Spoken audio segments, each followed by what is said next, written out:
Hi friends, welcome to Ashas Home Cook.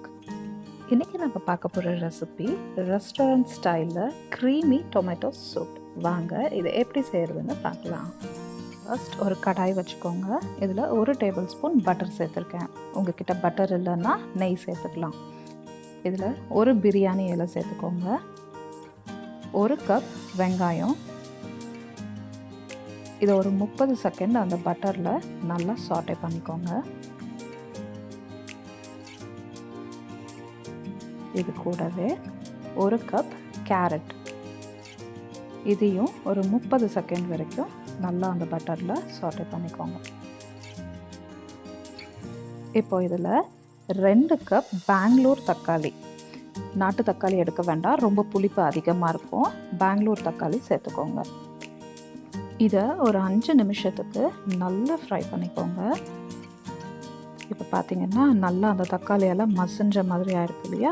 இந்த அளவுக்கு வந்ததுக்கப்புறமா இதில் 2 கப் தண்ணி சேர்த்துக்கிறேன். இப்போ இதை மூடி வச்சு ஒரு 5 நிமிஷம் நல்லா கொதிக்க விடுங்க. அதோட ஃப்ளேவர்ஸ் எல்லாம் நல்லா தண்ணியில் இறங்கணும்.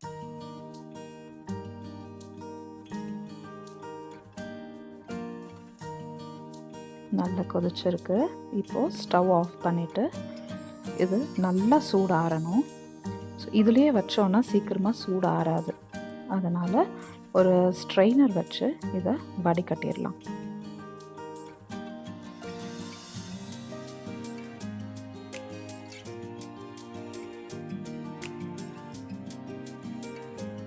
இப்போ இது கொஞ்சம் சூடு ஆறினதும் இதில் போட்டோம் இல்லையா பிரியாணி இலை, அதை நம்ம எடுத்துடலாம். அது வேண்டாம்.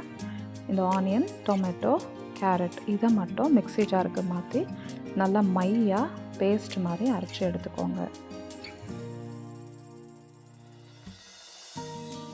இந்த அரைச்ச விழுதை அந்த நம்ம வடிகட்டி வச்சுருந்தோம் இல்லையா தண்ணி, அதோட சேர்த்துக்கோங்க. ஒரு வாட்டி நல்லா இதே மாதிரி மறுபடியும் ஸ்ட்ரெயின் பண்ணிட்டோம்னா அதில் அந்த தக்காளி தோலெல்லாம் இருக்கும் இல்லையா, அதெல்லாம் எடுத்து போட்டுடலாம். நம்ம இதை வடிகட்டி தான் சேர்த்துக்கணும், அப்படியே சேர்த்துக்க வேண்டாம். ஸோ இங்கே பாருங்கள், இதெல்லாம் எடுத்து போட்டுருணும். இந்த வடிகட்டின தண்ணி, அரைச்ச விழுது எல்லாத்தையும் கடாயில் சேர்த்துக்கோங்க. ஒரு வாட்டி நல்லா மிக்ஸ் பண்ணி கன்சிஸ்டன்சி கரெக்டாக இருக்கான்னு செக் பண்ணிக்கோங்க. ஒருவேளை ரொம்ப திக்காக இருந்தால் கொஞ்சமாக தண்ணி சேர்த்துக்கலாம்.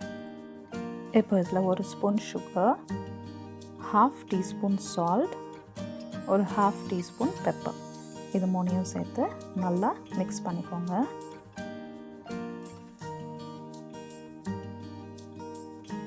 இது எல்லாத்தையும் மிக்ஸ் பண்ணி நல்லா ஒரு கொதி வர வரைக்கும் ஸ்டவ்வில் வைங்க.